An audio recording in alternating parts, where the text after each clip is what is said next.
Pringle disappeared just before Christmas on December 19, 2021. Investigators say Pringle was killed that morning and her body was found off Route 107 in Saugus.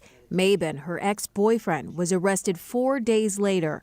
I hope you rot in hell for what you did. You don't deserve to be walking here.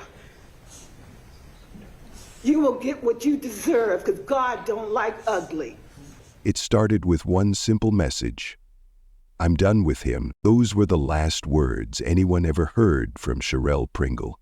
A loving mother, a friend with an infectious smile, and a woman who finally decided to walk away from a relationship that had drained her for too long. She didn't know that those words, the courage to say she'd had enough, would become the echo that haunted an entire community. On December 18, 2021, Sherell took her mom to meet the inspector of a house she was buying.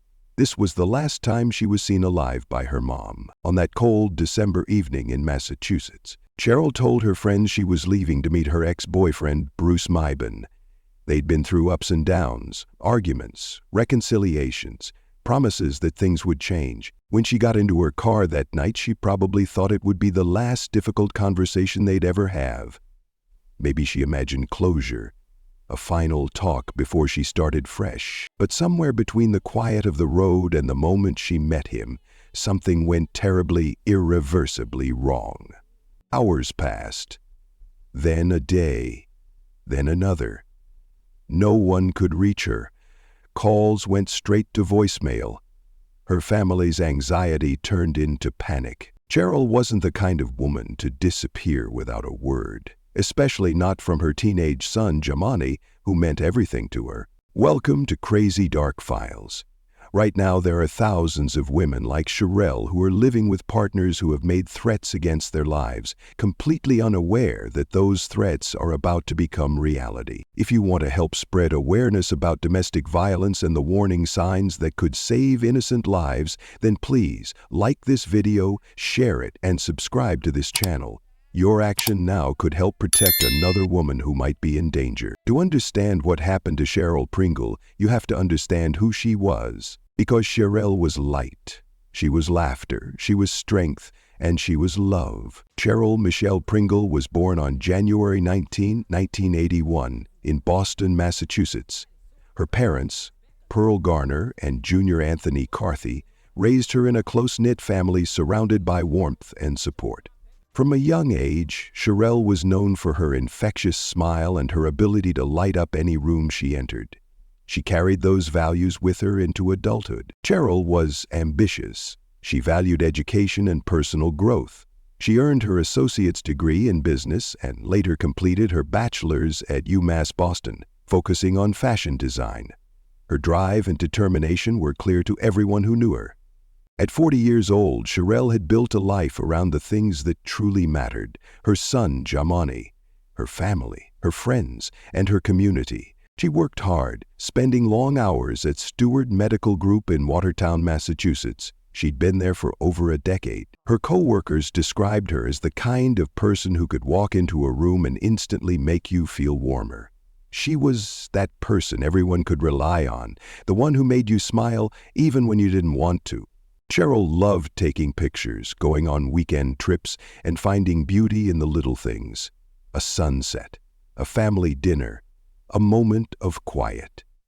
She loved shopping and traveling. She enjoyed life. Her family said she always kept her foot on the gas and never let up, a true leader, but above all, her world revolved around her son. Jamani Larion was the center of Sherell's universe. She was his protector, his biggest fan, and his safe place. The bond they shared was unbreakable. Friends say they were more like best friends than mother and son.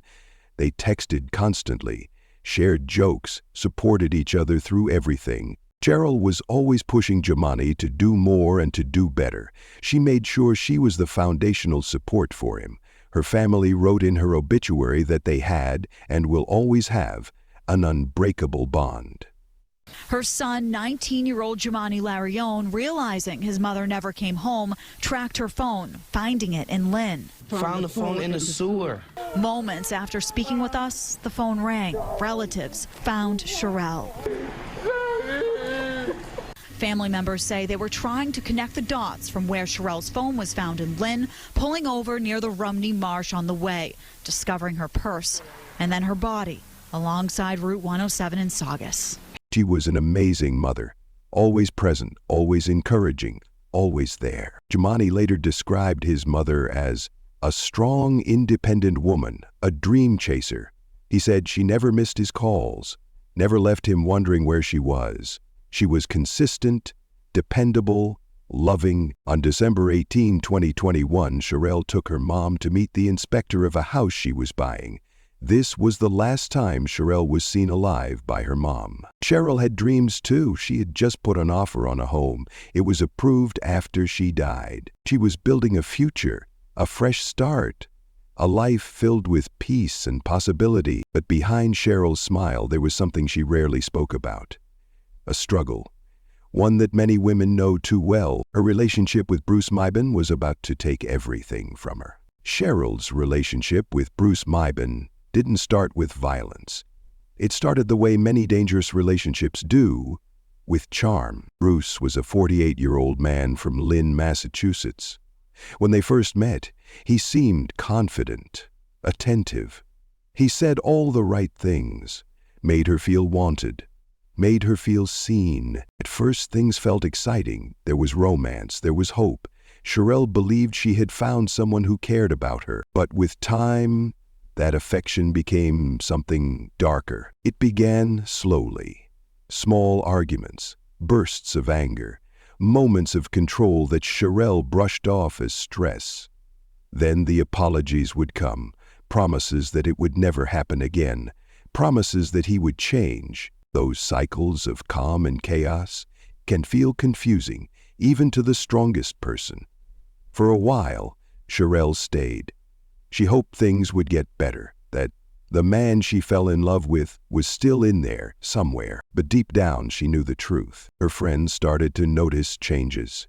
Sherell seemed tense when Bruce called.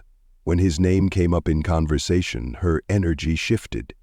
It was as if she was trying to detach piece by piece, quietly, carefully, hoping to avoid setting off the anger she had seen before. Bruce had a history. Neighbors described him as quiet but intense, a man who kept to himself but carried an unpredictable energy. He had prior domestic violence charges. The warning signs were there, and then things got worse. According to court documents, Bruce illegally entered Sherell's home. He threatened her with a knife after an argument. Sherell was terrified. She texted a friend shortly after saying she was done with Meiben. That message wasn't just frustration, it was fear, it was a decision, a line in the sand. By December 2021, Sherell had made up her mind. She wanted to be done, and she wasn't hiding it anymore. That final text to her friend, "I'm done with him," wasn't just a message. It was a declaration of freedom.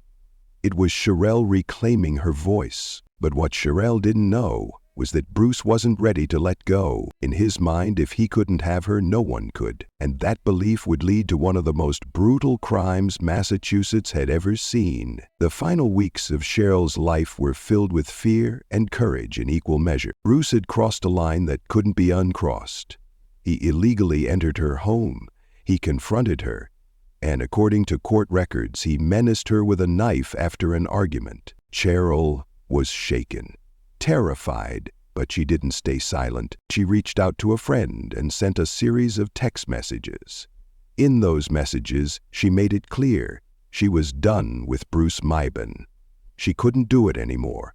She wouldn't do it anymore. That decision took incredible strength. Leaving an abusive relationship is one of the most dangerous things a person can do. Many victims stay not because they're weak, but because they know the risk of leaving. They know that the moment they try to walk away, the violence can escalate. Charelle knew that risk, but she chose freedom anyway. She wanted peace. She wanted a fresh start. She wanted to build the life she had been working toward, a new home, a safe future. and a better tomorrow for her and Jomani. On the night of December 19, 2021, Sherell left her Woburn home to meet Bruce one last time. She didn't tell many people about it. Maybe she didn't want to worry them. Maybe she thought she could handle it on her own. She'd handled so much before. Maybe she hoped for closure, a final conversation, a clean break before she moved on. She probably believed she could end things peacefully, but Bruce wasn't ready to let her go. Have you or someone you know ever had to make a difficult decision to walk away from a toxic relationship? Share your thoughts or advice below. Your voice could help someone else. When Sherell didn't return home that night, her family knew something was wrong. They called her phone. Nothing. They checked her favorite spots. Still nothing. Her son Jomani kept calling, hoping she'd pick up and say, "Sorry, baby, my phone died," but silence met every call. The next day, that silence turned into dread. December 19, 2021 started like any other day, but it would end in tragedy. By the next morning, the family's worry had turned into full panic. Sherell had responsibilities, a job, a son who needed her.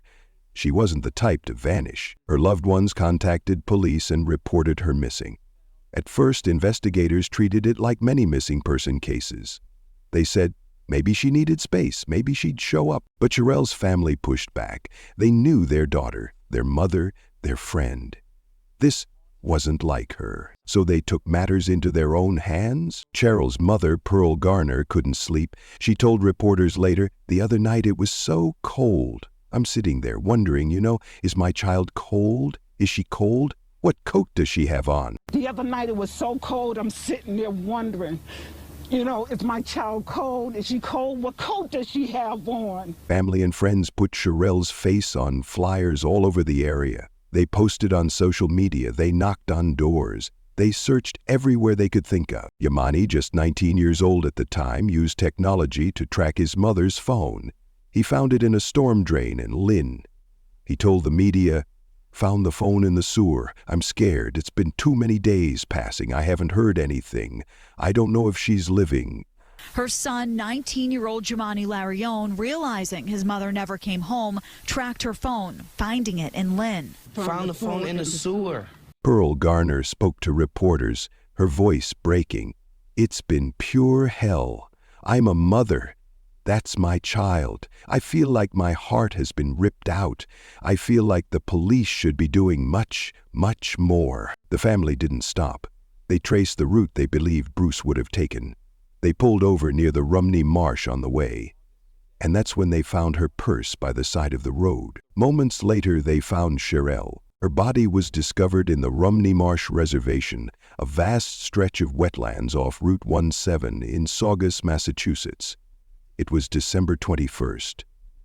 2 days after she went missing, police arrived and took over the scene. The family stood nearby, devastated.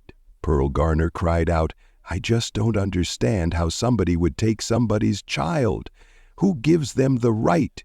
The medical examiner's report would later reveal the full horror of what had been done to Sherell. She had been stabbed more than 217 times. The number alone was almost impossible to comprehend. It wasn't just violence, it was rage, it was obsession, it was control, all colliding in one final horrifying act. In homicide investigations, this is called overkill. It's when an attack goes far beyond what's necessary to cause death. It signals a deeply personal motive, deep anger, obsession, emotional possession. The man who claimed to love her couldn't bear to let her go, and when she finally found the courage to say she was done, he made sure she'd never speak again. But what he couldn't silence was her story. The news of Cheryl's death spread quickly. The community of Woburn and Lynn was heartbroken. Vigils were held, candles were lit, flowers were placed at the scene. Everyone remembered Sherell for who she was before that night. Full of life, full of love, determined to move forward. She was more than a victim. She was a woman who tried to break free. The morning after Sherell's body was found, the air in Woburn felt heavier than usual. The kind of heavy that doesn't just hang in the sky, it seeps into your chest. Neighbors walked slower. People whispered. And everywhere you turned, there was one question no one could shake. How could something so brutal happen to someone so kind? As detectives began retracing Sherell's final hours, a pattern emerged. A digital trail of calls, texts, and messages that painted a clear picture of her last moments. The deeper they dug, the clearer it became. This wasn't random. It was personal. It was deliberate. Detective Sergeant Christopher DeVoy and his team at the Lynn Police Department took charge of the case. They started by examining her phone records, social media accounts, and footage from the night she disappeared. Each clue was like a puzzle piece, small on its own, but together they told a story of fear, betrayal, and obsession. One key discovery was that Sherell had arranged to meet Bruce Meiben the evening she went missing. He was the last person to see her alive. When detectives knocked on his door, Bruce didn't seem surprised. He admitted to seeing Sherell that night, but he claimed she had left his apartment alive. He said they'd argued, sure, but insisted he didn't know what happened afterward. His voice was calm, too calm, but something about his story didn't sit right. Detectives noticed small cuts on his hands, faint but fresh. They asked about them. He said he'd cut himself cooking. His eyes avoided theirs. The investigation intensified. Forensic teams collected evidence from his apartment. Fibers, fingerprints, traces of blood that had been hastily cleaned. Every surface seemed scrubbed, but not well enough. Under black light, the truth glowed back at them. And then came the discovery that broke the case wide open. Sherell's car. It was found abandoned in a parking lot not far from the Rumney Marsh Reservation. Its interior was smeared with blood. The DNA matched both Sherell and Bruce. As police continued pressing Bruce, inconsistencies in his story began piling up. He claimed Sherell had stormed out after an argument, but his phone data told a different story. GPS records placed him near the marshland in the early hours of December 20th, the same area where her body was found. When confronted with the evidence, Bruce's composure began to crack. Detectives described how his voice shifted from defensive to distant, almost rehearsed. But then came the moment of collapse. After hours of questioning, he lowered his head and whispered words that froze the room. She said she was done with me. He went on to admit that he couldn't handle her rejection. That night, as Sherell tried to end things once and for all, something in him snapped. He claimed he lost control, but the brutality of his actions told a different story, one of control taken to the extreme. Bruce Meiben was arrested on December 23, 2021. He was initially charged with larceny over $1,200, tampering with evidence, and obstruction of justice. But as the investigation continued, the charges escalated. He was later charged with first-degree murder. He pleaded not guilty. The courtroom was silent the day the verdict was read. The kind of silence that feels alive, pressing against the walls, waiting to break. Family, friends, detectives, and reporters all watched as the man responsible for one of the most brutal crimes in Massachusetts stood before the judge. Bruce Meiben, the man who once claimed to love Sherell Pringle, now faced the consequences of the horror he unleashed. The trial had been emotional from the start. Sherell's loved ones filled the benches. They wore pins with her face. They held hands. They braced themselves for what was to come. The prosecution's case was strong. They argued that this wasn't a crime of passion. This was control. This was anger. This was punishment. Prosecutors presented evidence of Bruce's history of controlling behavior. They showed the court records of his prior domestic violence charges. They detailed how he had illegally entered Sherell's home, how he had threatened her with a knife, how she had texted a friend saying she was done with Meiben. They presented the forensic evidence, the blood in his apartment, the DNA in Sherell's car, the GPS data that placed him at the scene, the cuts on his hands, and they presented the medical examiner's report. Sherell had been stabbed more than 217 times. The wounds covered her chest, neck, arms, and back. It was an act not of momentary rage, but prolonged, deliberate violence. Prosecutors argued that Bruce had stalked Sherell, that he had threatened her, and when she said she was done, he decided if he couldn't have her love, he would take her life. The defense tried to argue that prosecutors didn't prove Bruce knew Sherell wanted to break up with him. They claimed there was no evidence he would have reacted violently had he known, but the evidence was overwhelming. When the jury foreman rose to speak, the entire room held its breath. On the charge of first-degree murder, we find the defendant guilty. Gasps filled the air. Some cried. Some simply nodded, silent tears sliding down their faces. Cheryl's mother, Pearl Garner, clasped her hands to her chest and whispered a quiet thank you. Judge Thomas Drexler delivered the sentence: life in prison without the possibility of parole. Bruce Meiben would be committed to Sousa Baranowski Correctional Center. Bruce showed little emotion. A blank stare, a quick glance toward the family, and then he was led away in cuffs. At the sentencing hearing, Pearl Garner gave a victim impact statement. Her voice was steady but trembling underneath. When Sherell was murdered, a piece of me died with her, she said through tears. I think about her all the time and want to know why you did something like this, so vicious. She told the court that Bruce had stabbed her daughter more than 200 times. That she had to hold a closed casket funeral because of the brutality of the attack. She called him scum. You don't deserve to be walking here, she said. You will get what you deserve because God don't like ugly.